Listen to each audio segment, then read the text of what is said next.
Floods are the biggest natural threat. Flood disasters are clearly on the increase. They are getting larger, and more people are suffering as a result of flood damages worldwide. This is not because of global warming. It is because more and more people are being put in harm's way.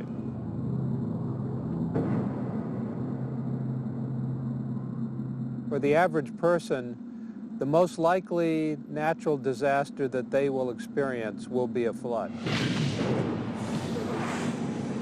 A significant question, of course, stating it bluntly, who is it that is benefiting from the flood disaster?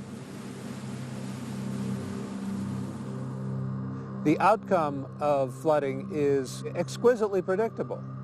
We know what's going to happen.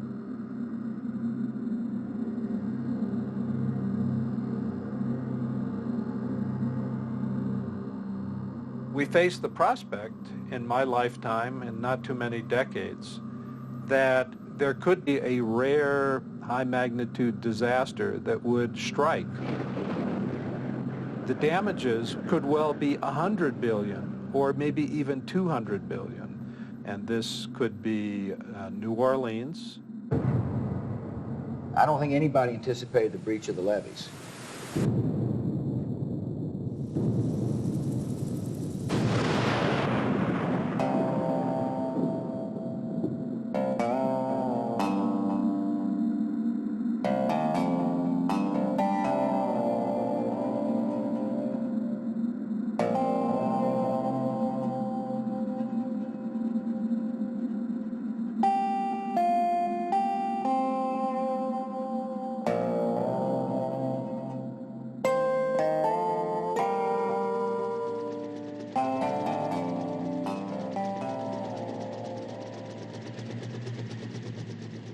As a scientist studying floods for over 35 years, my interest has been in understanding floods, understanding the natural behavior of floods. Science is about asking the right question. So if we study floods in the natural environment, we ask certain questions. But if we study floods as they impact people, then we have a different set of questions. And that inevitably leads a scientist like myself into the political and social realm, because one finds that the disaster is not being caused by nature. The cause of the disaster is this political, social, economic circumstance.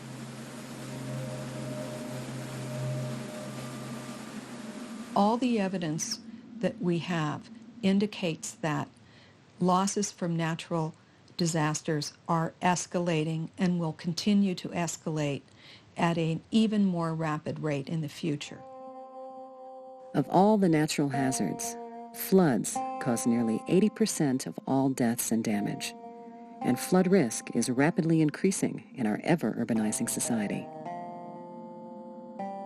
Millions of Americans have homes in low-lying areas that are certain to experience periodic flooding. Large-scale events displace tens of thousands annually, and many of these are financially devastated. Intense rainfall, which can happen anywhere in the country, is the most common hazard.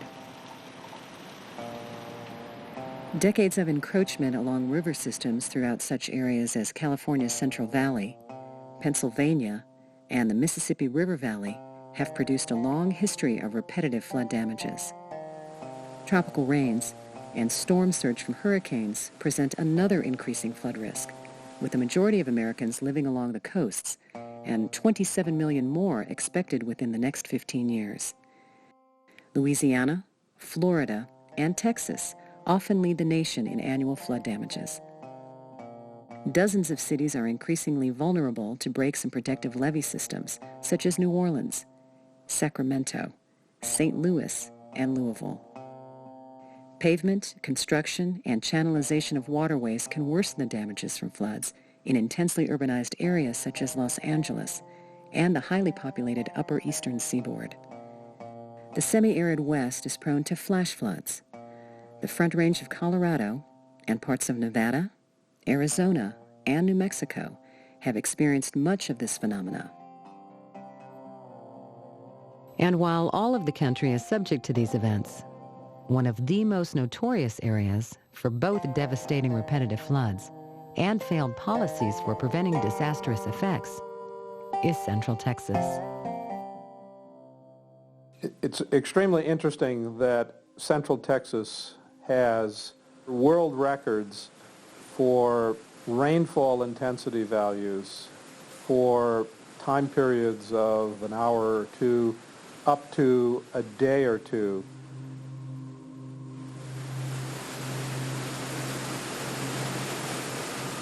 The 1972 flooding in New Braunfels, Texas is quite interesting.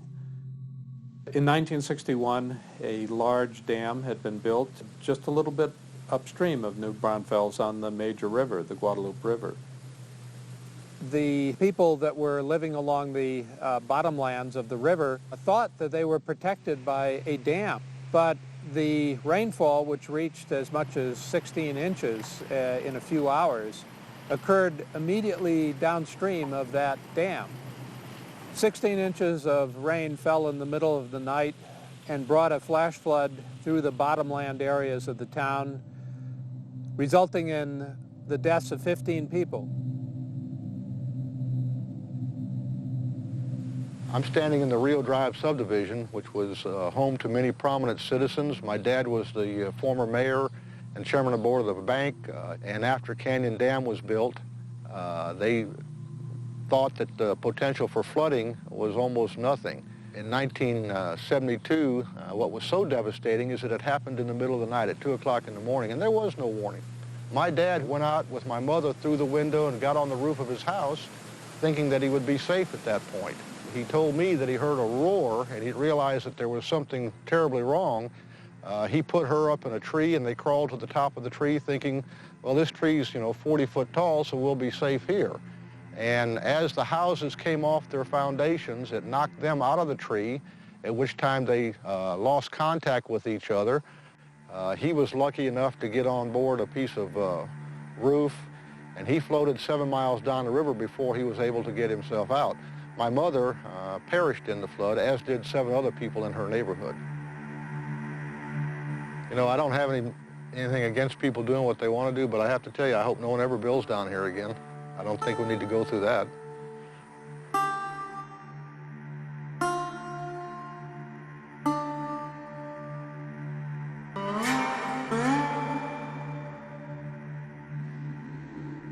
Because this storm had occurred downstream of the major flood protective works in a very small area, the devastation was ascribed to being a freak event.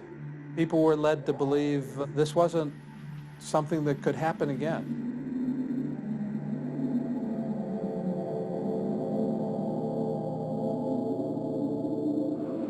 In the early hours of October 17, 1998, the remnants of 2 tropical storms made their way inland from the Pacific on a course towards Central Texas. The National Weather Service forecast called for afternoon rain, but the clouds were carrying massive amounts of moisture. The storm centered directly over the town of New Braunfels, a community of 36,000 located on the banks of the Guadalupe River. We started the morning by listening to the Weather Channel. And it was lightning and thundering. I mean, it was like a hurricane type of weather.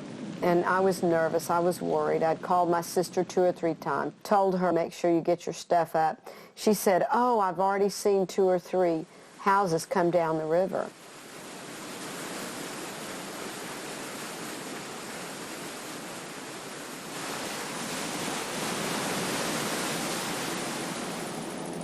There's a brick home that's completely gone, 2 brick homes, 3 brick homes, 4 brick homes, 5 brick homes, 6. A whole block of brick houses gone.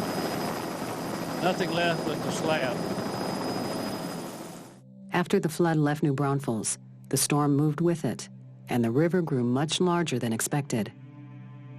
the Guadalupe overtopped its meandering banks and made a straight shot over land, quadrupling in size to the incredible scale of the mighty Mississippi. On Monday morning, days earlier than predicted, a 50-foot flood wave rolled over Cuero, with most victims caught completely unaware. We came around the corner and the river became a sea. It was so wide, over 7 miles wide in the bend of the river, and there in the middle of that bend was the city of Cuero.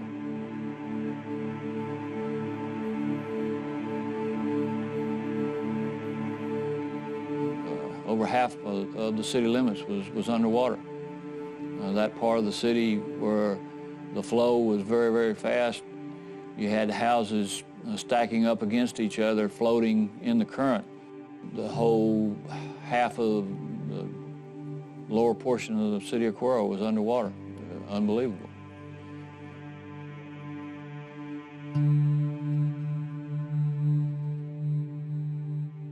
I feel sorry for everybody. There's thousands and thousands of people that lost everything. The water just came. I mean, there was not 30 minutes coming up. It just came at all at one time. 36 years we worked, my husband and I, in 5 minutes. It was 25 feet of water. Everything's gone. Everything. The house is falling apart. All we have is the structure of the brick. The top is falling. The walls you can't touch, they just cave in. The house is 25 foot of water. What can we salvage?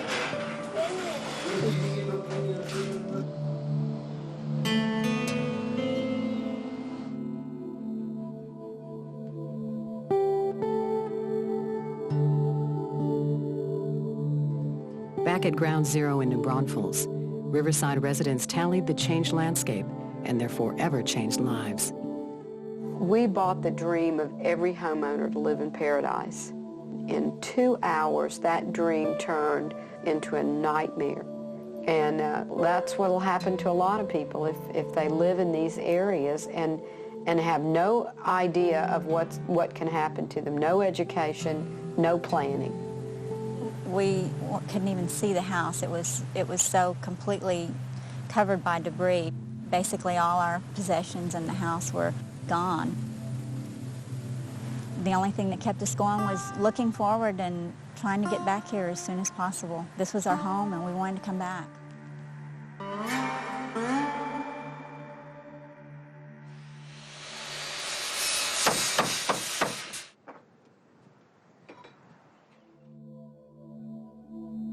You know, everybody's in line to make money. The realtor, the developer, the city, the county, the school districts that earn tax off of you, none of them assumes any kind of risk. The only person taking any risk is the homeowner. And most homeowners have no idea of what risk that they are taking until it's too late. And a fortunate few come out okay in a flood, but all of them have to rebuild. All of them have to pay a contractor.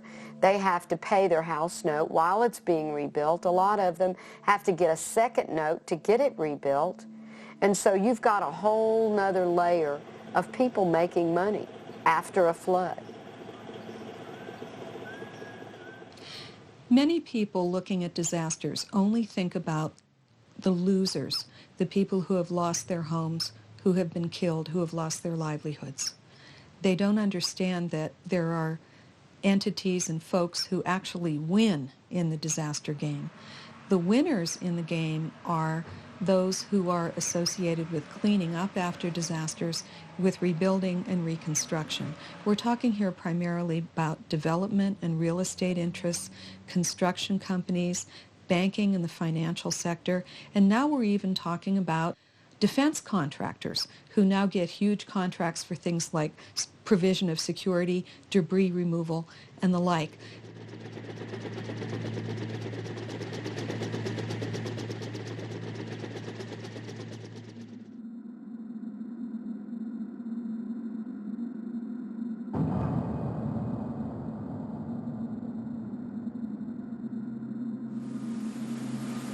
The 1998 flood was generally categorized by political leaders and even some of the technical people as an unprecedented freak event.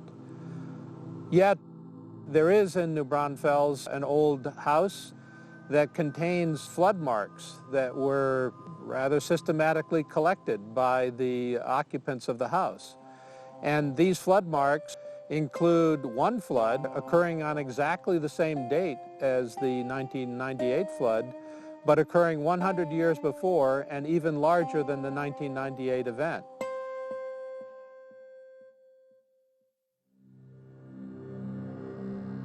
Texas has a long history of flood disasters.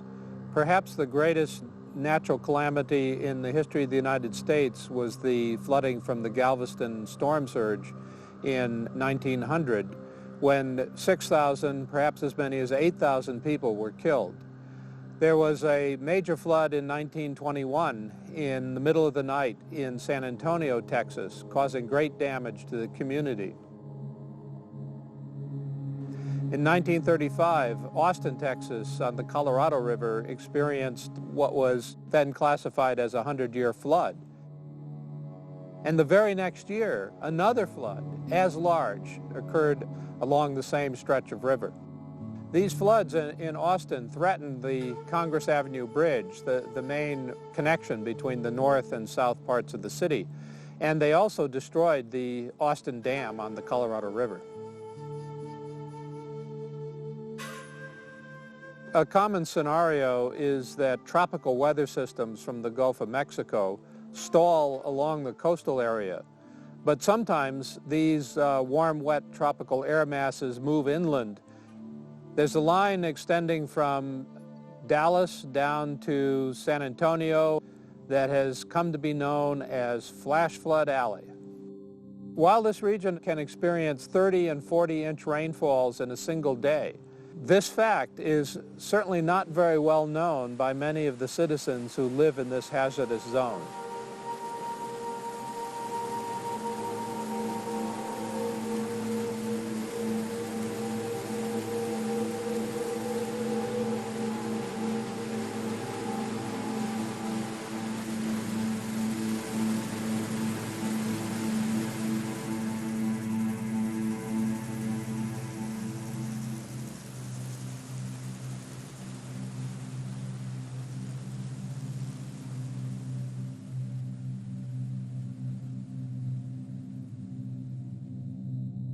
As a society, we do a very bad job of communicating with people about how to make themselves safe in the face of disasters. For example, we allow development in highly flood-prone areas, in coastal zones, on barrier islands.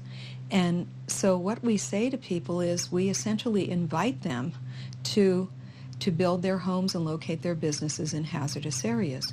We collect their tax money, but we do nothing in terms of sending signals to people that they need to have, such as providing them with tools that are important for survival and for property protection, to provide them with assistance to mitigate hazards.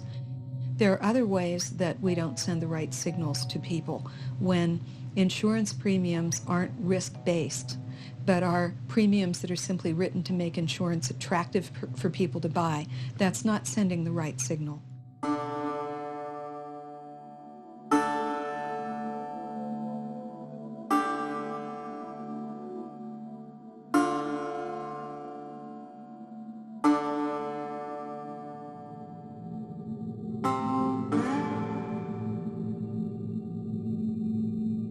None of us were really made aware that we were in a flash flood area. Flash flood.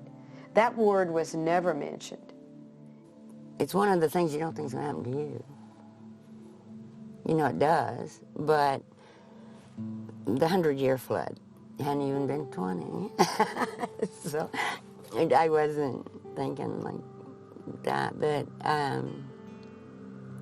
there is a giant misunderstanding about terms like 100-year flood and 500-year flood. Unfortunately, that misunderstanding extends quite often to the media, to local government, and even by people who talk about risk. In point of fact, the terms 100-year and 500-year flood are insurance-related or actuarial terms that were adopted to designate areas of high risk and very high risk to flooding. If you live near a river or a stream, if you are in one of those designated flood hazard areas, that means that it has flooded before and it will flood again, and that the next flood may be even bigger than anything that's ever been recorded, and that you could get 2 500-year floods 2 years in a row.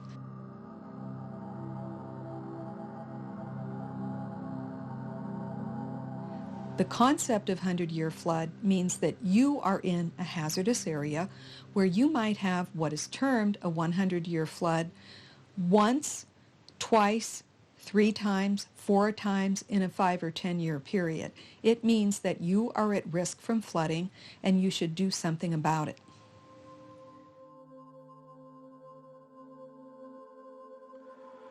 A fundamental issue here is that all over the country, there are cities, there are local communities that are essentially profiting from the taxes that derive from the reconstruction that occurs in these dangerous flood hazard areas.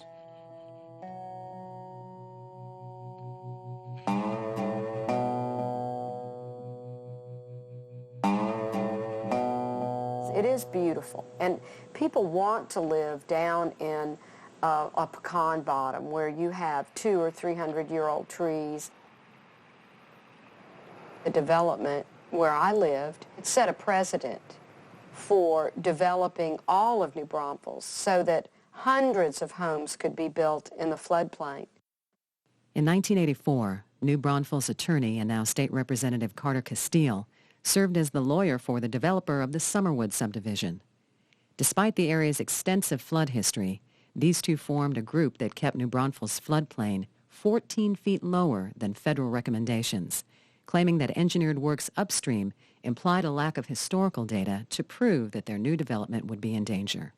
The engineering firm they hired later requested money to lower the floodplain 2 to 4 additional feet, allowing even more development. The city of New Braunfels, which stood to lose tax revenues, even joined the group and defeated the new floodplain. So New Braunfels, Texas went about business with a so-called 100-year river flow that has now been exceeded at least 11 times in the past 70 years. You know, I don't know why a 100-year flood back in the 80s is still not a 100-year flood today. You know, I don't know whether the weather patterns have changed. I don't know whether they made errors in the 70s or 80s on the maps. You know, I don't know that. Now we have hundreds, not just our development, but we have hundreds of homes being built along the Guadalupe, and many, many, many families now put in harm's way. In our neighborhood, there's 3 homes or 5 homes there that don't wash away. They just take in water. They pay school taxes, they pay city taxes, they pay county taxes, I mean, and probably pay a significant amount. It almost seems economically that leave that alone. The city of New Braunfels, Comal County, and the local school district earn well over $1 million in taxes each year from over 400 homes in their so-called 100-year floodplain. It's fairly clear that in a number of areas around the country, some communities have wound up using the flood insurance program in ways that wind up encouraging development in flood-prone areas. After real estate and building profits have been made and the flood comes along, insured victims are eligible for up to $250,000 to rebuild the structure of their home and up to $100,000 to buy new contents. This is paid by homeowners with flood insurance policies all over the United States. The roads, bridges, and other infrastructure are repaired with general taxpayer dollars through public disaster relief. This has brought about $2 billion of your tax dollars and my tax dollars into the Texas economy over the past 15 years. I'm a builder to start with. There was no doubt in my mind that we was ever going to do anything but build back.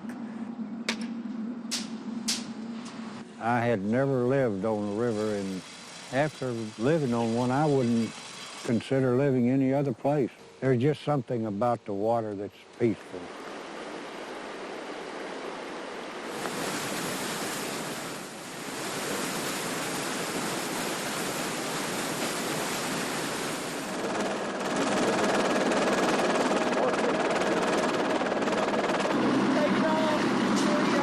How many are there of you? There's about 40. How many? 40.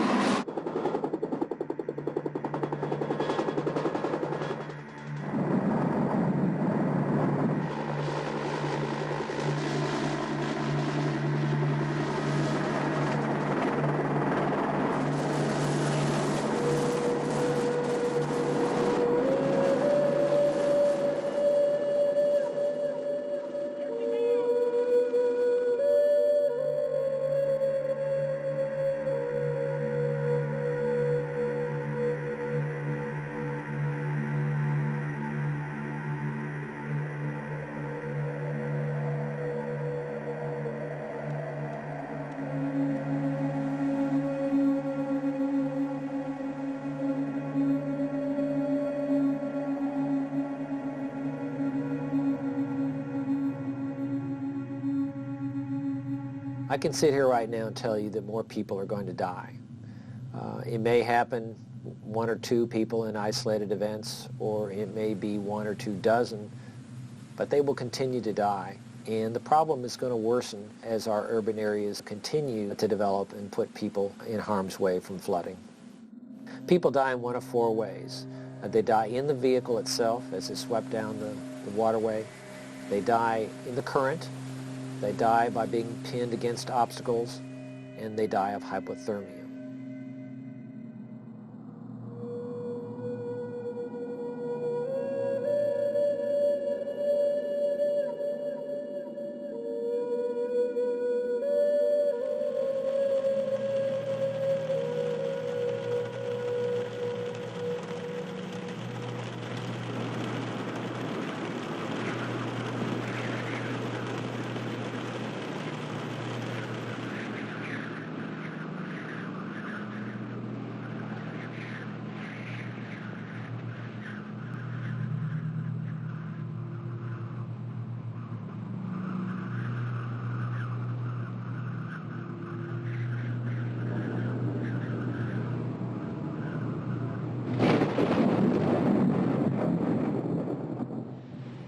Then came the type of storm emergency managers fear the most. Tropical Storm Allison rotated right on top of Texas' largest city and stayed there. 36 inches of rain fell in 5 days, and the water had nowhere to go. Rescue workers and volunteers began helping some 7,000 in the city and thousands more in surrounding areas. But tens of thousands of people in entire neighborhoods were waiting for rescues that never came. Water-filled low-lying shopping centers, schools, churches, and even hospitals. Entire systems had shut down.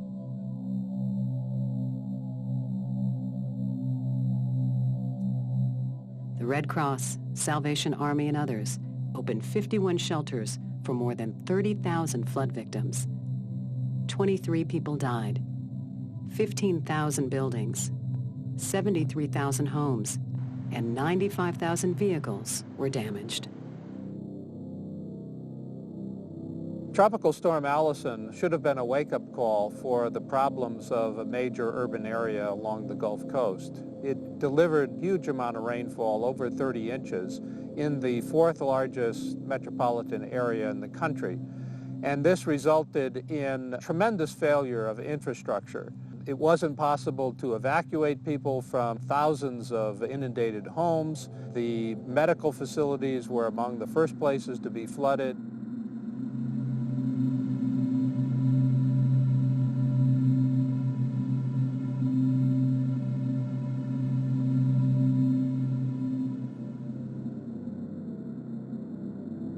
This occurred in 2001 and should have been a lesson to learn from in terms of the problems that would occur in a major urban area from a major flood event.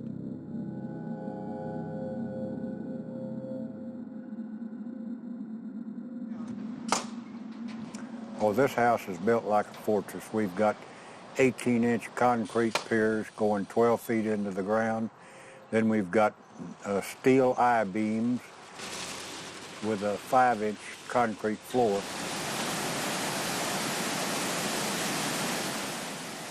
This house was my house. I lived in it by myself and the dog.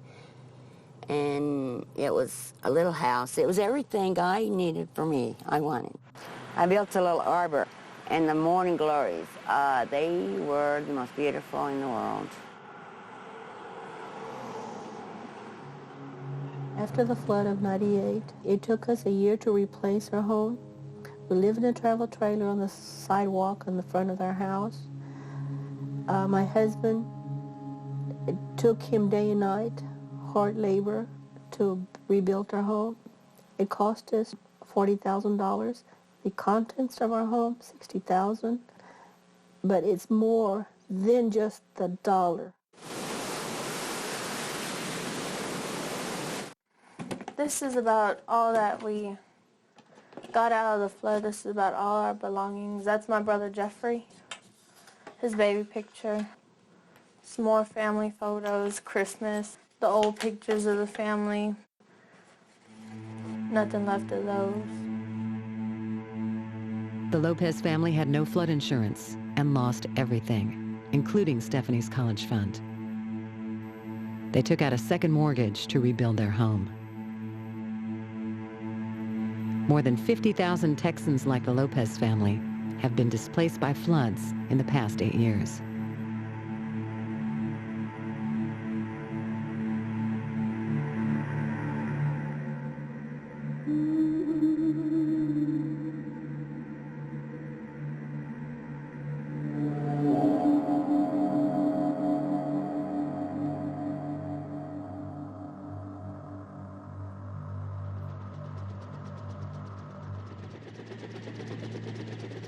What any construction does in regard to flooding is it provides a degree of protection for floods up to a certain size. But there are always bigger floods than what the protection provides.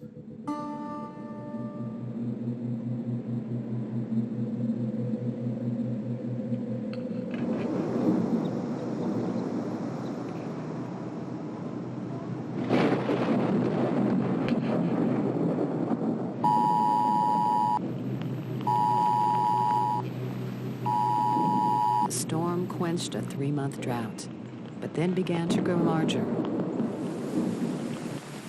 New Braunfels watched with some relief as the front passed by them and stalled upstream, within the protection of Canyon Dam.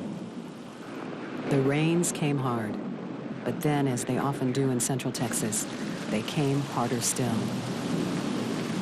Canyon Lake began to fill at record speed.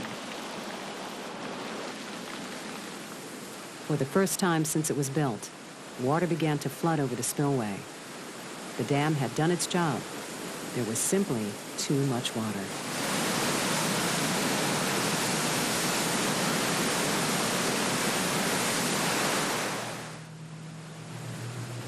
Anybody that was affected by the 1998 flood, if you haven't been contacted by a police officer already to evacuate, now is the time to get out before it's too late.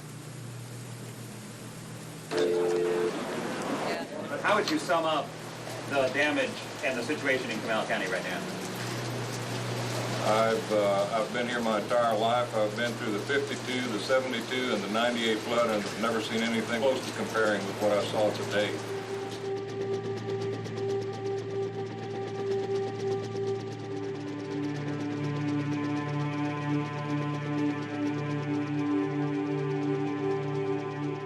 Much of what we're getting right now is above the dam, so we don't really have any good track record from 98 or any other time. We never had water over the spillway until this year. After 40 years of that dam in existence, this is the first time, so we don't have any history to operate off of.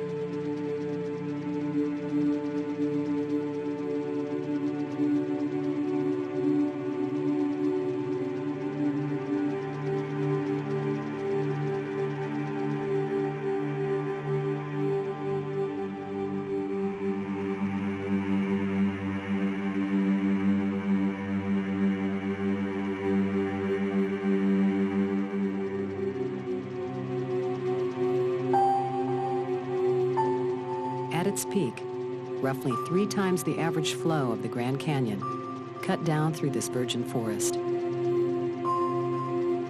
Hundreds of homes along the Guadalupe, many of them rebuilt since the '98 storm, were again subject to the awesome power of nature. A bridge on South Dam Access Road collapsed yesterday from the spillway waters. That debris is supposedly heading down the Guadalupe right now. Again, another really good reason why it's not a good idea to be down by the water's edge. Golly, I mean, you know, who would have thought that this would have happened again and happened so soon? You know, you just don't think that this is going to happen. Well, and in the middle of the summer. Yeah, I mean, it's just, we're in a drought, and then all of a sudden it's just the abundance of water that we're getting, and it's just unbelievable. It's just a weird situation. It's just horrible. The sheriff's department came and said that we would have to leave because it was definitely going to flood. But even at that point, it was not supposed to be very much water. So then we just went ahead and cooked hot dogs.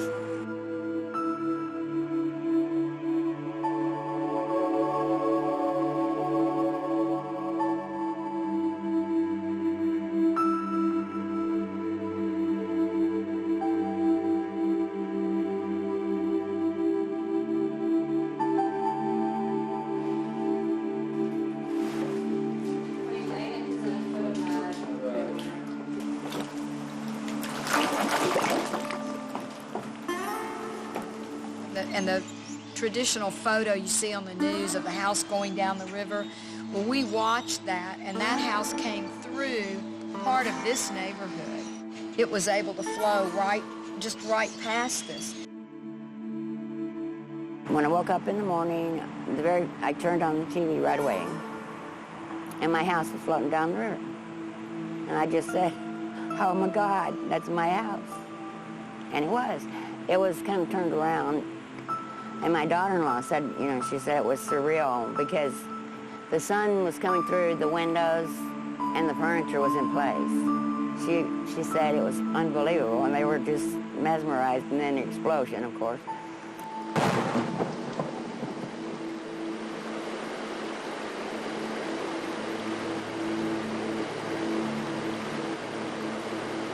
We were finally able to get back to the house, and we could see that there was still some structure there on the house, so we were a little bit hopeful.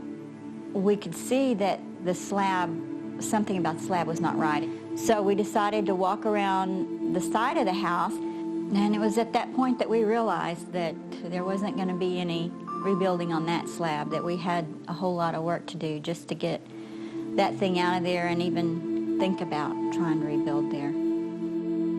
This is what they attached the house with, but it didn't work.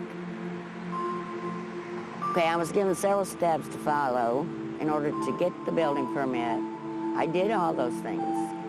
We had to have everything inspected, the plumbing, the water, but no one ever checked the foundation to see if it was attached, whether properly or not.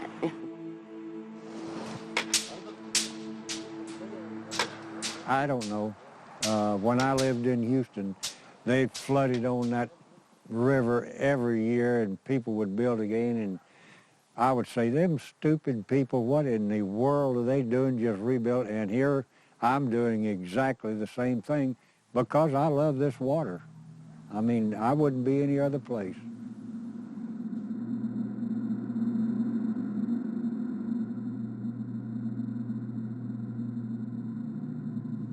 You might think we'd never want to live near a river again, but it doesn't change our feelings about living on the river. We love living on the river.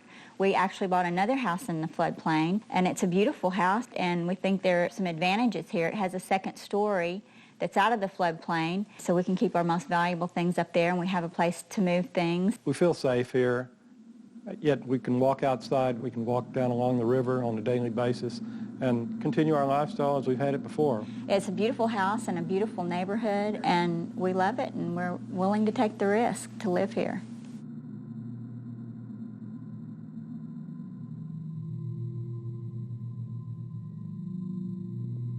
For quite a long time in this country, the position taken by the federal government on disasters was that disasters weren't the federal government's problem at all. They were to be taken care of by private initiatives and private charity. When the federal government did get involved in providing assistance following disasters, it was mainly for response and recovery, pay out money to pick up the pieces. In the mid-90s, new ideas were floated within the federal government having to do with the idea that we can build disaster-resistant communities. A program was initiated in the late 1990s known as Project Impact, which attempted to do just that by building public-private partnerships, mitigation projects, and public education at the local community level. That program eventually extended to about 250 communities throughout the country. Project Impact was abolished under the Bush administration on the argument that it was not proven to be effective. The real story is that it hadn't had a chance to prove itself to be effective. It wasn't around long enough.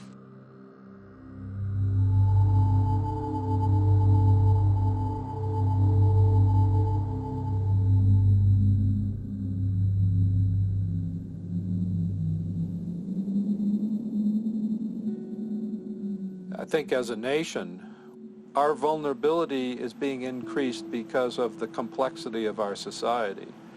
So I would expect that in my lifetime, there is the chance that there could be a rare high-magnitude disaster that would strike one of the critical nodes of population and infrastructure of our global economy and nation. And that would mean that the damages would not just be tens of billions of dollars, as we've seen in some recent tropical storms, but could well be 100 billion or maybe even 200 billion in damages. And this could be New Orleans. Another one could be the Miami area.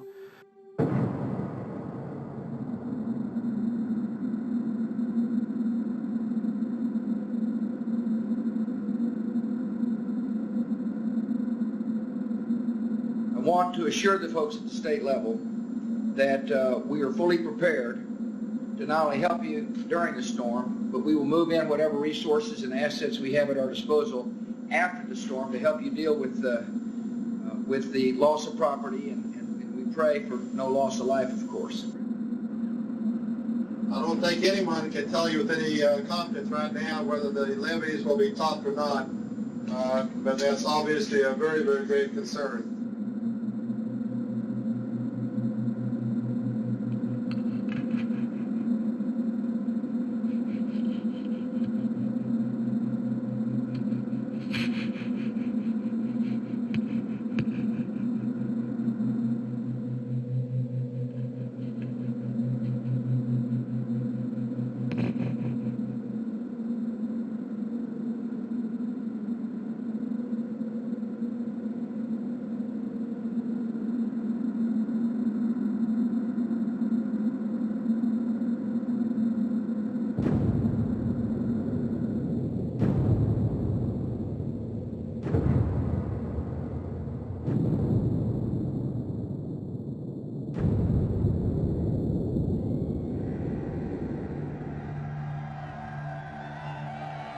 We do not have a shortage of capability.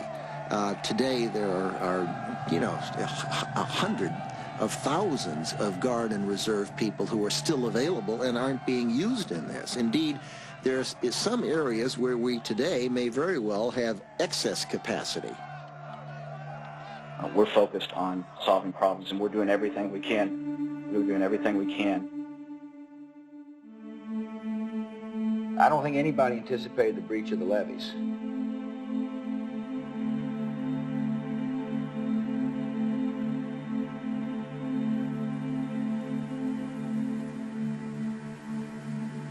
The questions that should stimulate us in regard to flood hazards and increasing population, increasing growth in floodplain areas, is why are the damages going up so rapidly in regard to floods? And why are those damages going up most rapidly in the places where the most money is being spent, supposedly, to mitigate the floods. This is a question that should disturb us. At a national level, there are certain regions of the country that are highly susceptible to damage from flooding, where disastrous consequences are inevitable.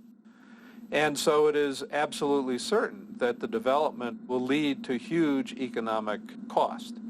But this will be matched, according to present policy, by tremendous influxes of money in the form of disaster relief. And this will be a benefit to the leadership in the political sector to demonstrate that they have responded to these disasters in an effective way. So it's a self-enhancing process. It continues to foster growth, and that growth leads to more disaster, leading to more political opportunity, leading to more growth.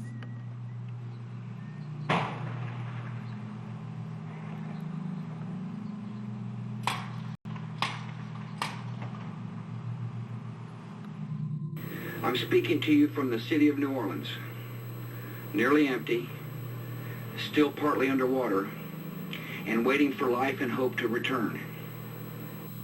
When one resident of this city who lost his home was asked by a reporter if he would relocate, he said, "No, I will rebuild, but I will build higher." That is our vision for the future. In this city and beyond, we'll not just rebuild, we'll build higher. It is entrepreneurship that creates jobs and opportunity.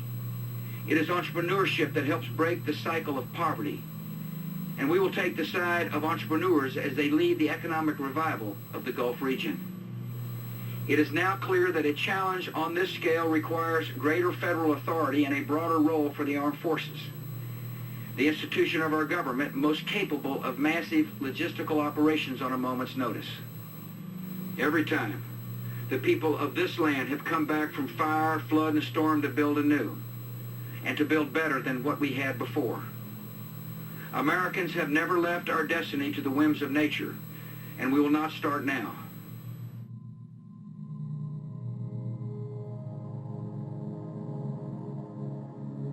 For all of the flood disasters that I've observed in this country, indeed in other parts of the world, the same people or a new set of people move back. And in many cases, the new people are even less aware of the risk.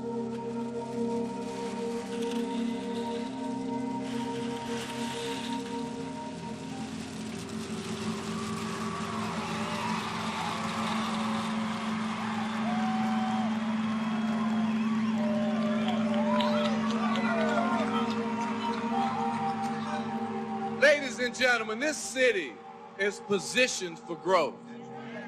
This great city, New Orleans, is ready to take off. I want to thank you, Mr. President.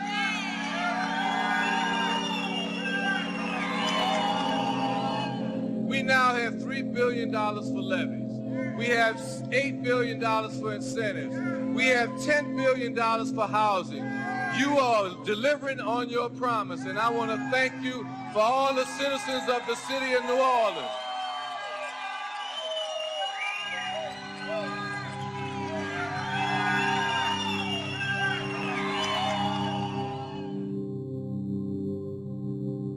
Decision has already been made to rebuild the levees in New Orleans to the level that would only resist a Category 3 hurricane.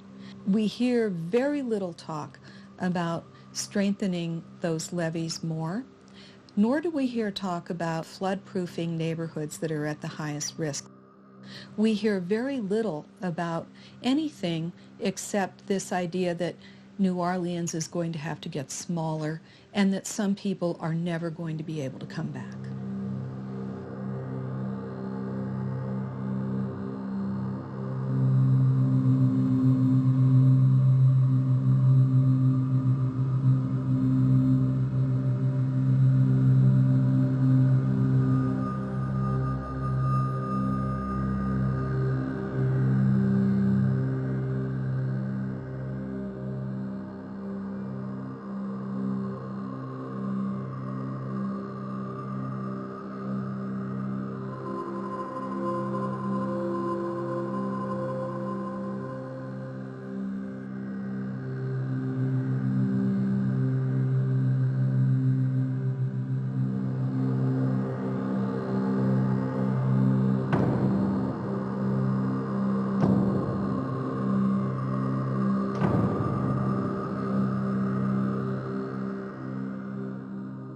Anytime we see a flooded house or a neighborhood underwater, we should realize that somebody knew that was going to happen. The issue is, unfortunately, not really about prevention. The issue more commonly comes to who benefits from the disaster, who makes the money, who benefits politically from appearing to solve the problem. As more and more hazardous areas are being developed, it is certainly possible that in some year where we get not just one, but multiple major large-scale disasters occurring in multiple cities, the scale could certainly be of such a size that this would impair the ability of the country to deal with other major concerns, perhaps even our national defense.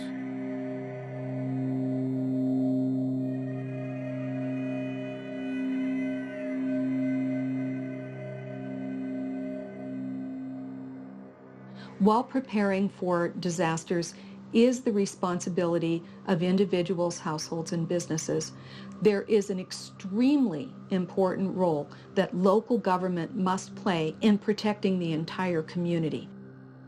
Building codes, construction practices, where development is going to be allowed. Preventing disasters is a local and state government responsibility.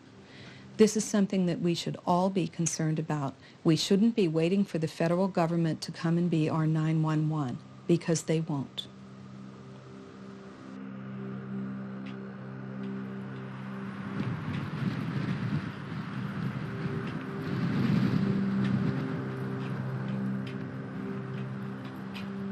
You know, when the flood hit, I mean, we just went down the drain.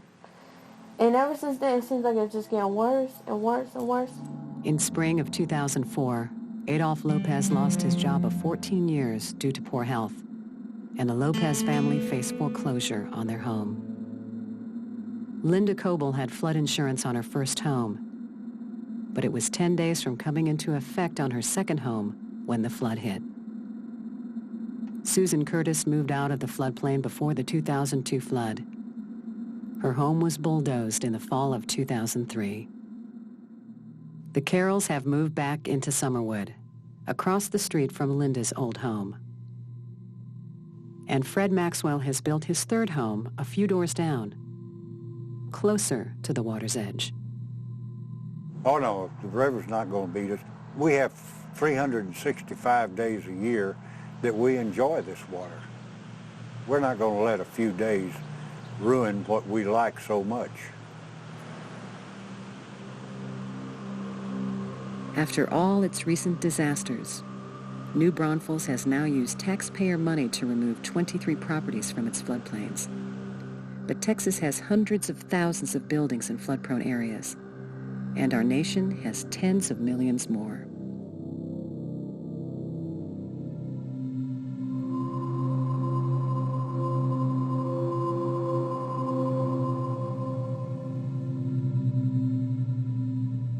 I think it's pretty clear that the 72 New Braunfels flood should have been a wake-up call for the larger 98 and 2002 disasters. Similarly, Tropical Storm Allison in Houston should have been the wake-up call for coastal communities, and particularly for New Orleans and Katrina. Now the question is, what is Katrina the wake-up call for?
A DVD of this program can be ordered for $17, including shipping, from the floodsafety.org website.